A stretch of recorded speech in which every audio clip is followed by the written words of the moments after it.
Kevin Gordon here from AutoSavant.com with your March 12th edition of the Afternoon Commute. It's been a while. Last week I didn't get a single afternoon commute in, at least videoed and produced and posted. Apologies for that. It was just a rough week with some family stuff and all the other usual excuses. As a result, covering the news today is a bit like trying to drink from a fire hydrant. And I want to start out with something a little bit different.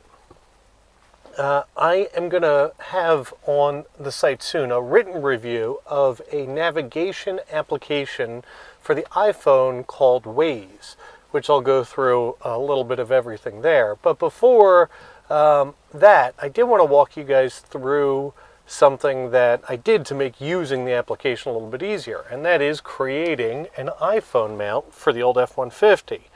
So what I did was, from a post on Lifehacker, was take a 2-inch binder clip, take some pliers and bend the ends so that it forms a bit of a C there, and then I wrapped these pieces in electrical tape. On their site they recommend wrapping them in thread.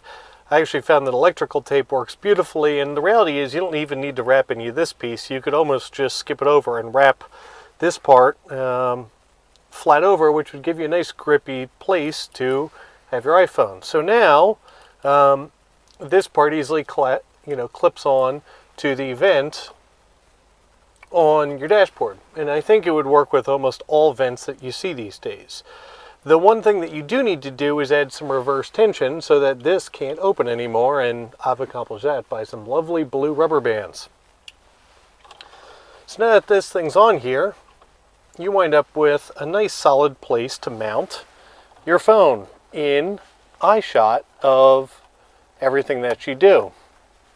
You know, it's sort of directly in line of sight. You don't have to look too far off the road to see it. As good as any sort of factory navigation screen would be here, or in our case, up here. So now, if I plug in my phone, I get constant power, which with the F-150 you could run either from the sync USB, or I actually still choose to use it from the output here, which makes it run on 12 volt all the time. In the F-150 it's not a switch system, so it's always charging even if the truck's off. So now if I launch my navigation application, Waze comes up,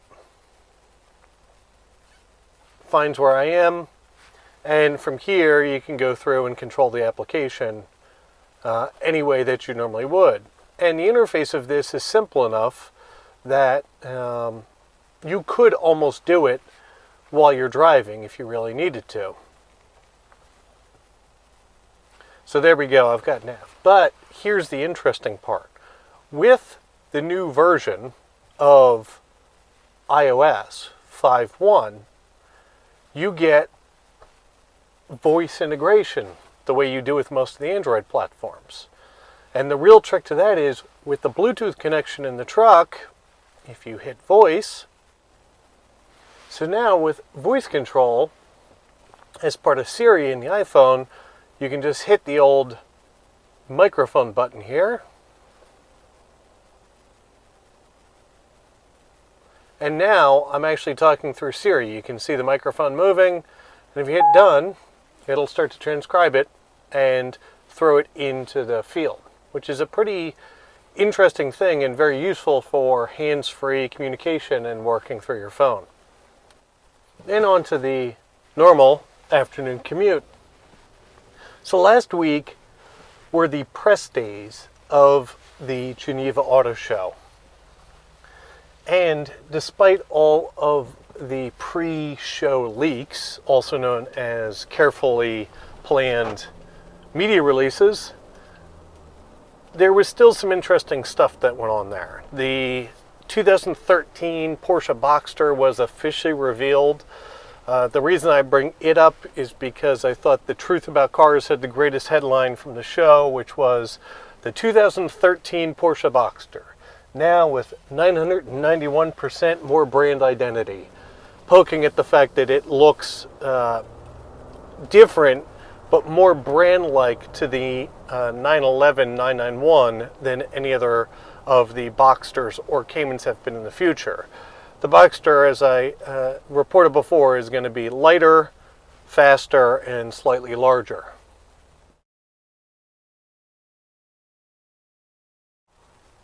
In my mind, the winner, if you had to pick one from the Geneva Auto Show, was Lamborghini. Lamborghini, I think, managed to win more pixels around the internet and the automotive news than anybody else with a car that there'll be one produced of pictured here.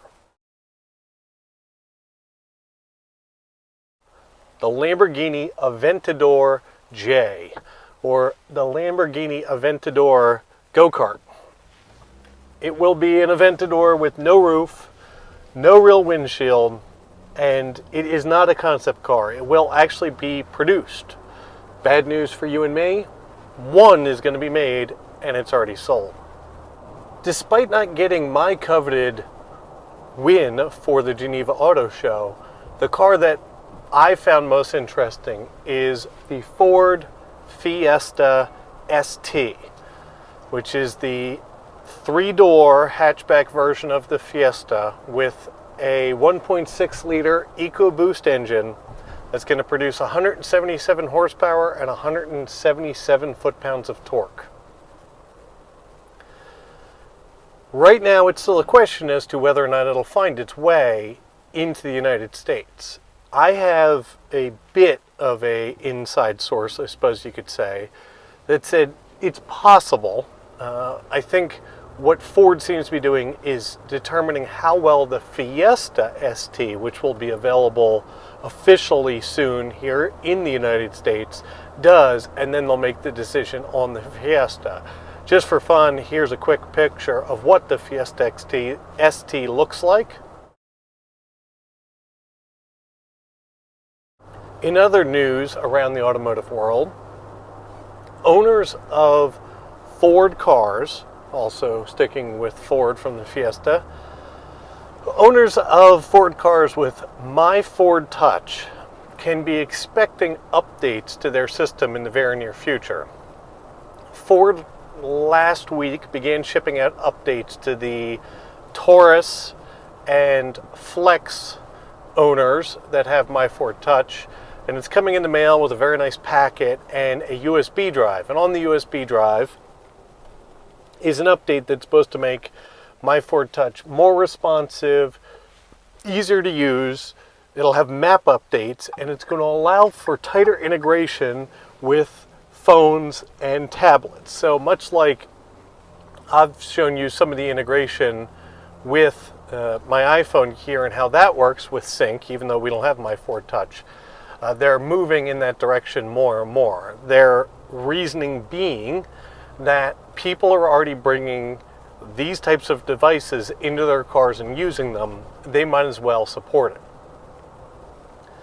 It's a bit of an aside there, as I like to have, I suppose. I'm very interested in manufacturing a product that would allow me to place my iPad right here. Since I have a pretty simple interface here with the stereo that's in the long-term test EcoBoost F-150, I'd like to know, could I take my old iPad here and mount it right about here? And even better, could I mount it so that it's hinged so it would open like this, which means I could still get to all my normal controls, but when it's here, it would be a very nice interface I could run power to and operate when safe. So I'm going to be working on that over the next couple months, and we'll see what I can come up with. So as I said, keep an eye out for updates to MyFord Touch. If we get a chance, we'll review the updated system. Been bugging Ford's PR group to get to spend some time with the MyFord Touch systems at the New York Auto Show. I'll try to get some video of those and post them up as we get them.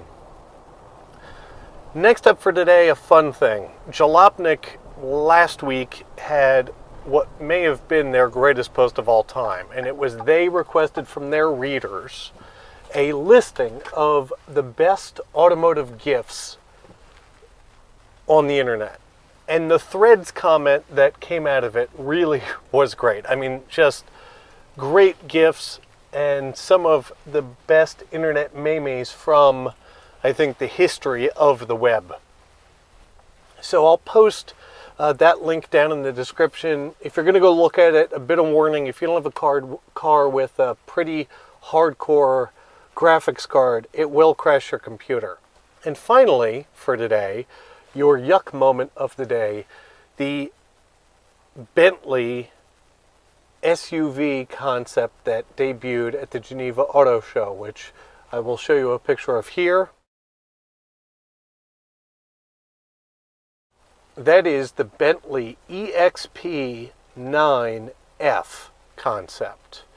And it's sort of a mushed together bunch of pieces from, you know, their cars, the Musoline and the Continental. I'm sure I'm murdering their high-end version of their car, which I'll hear about in the comments.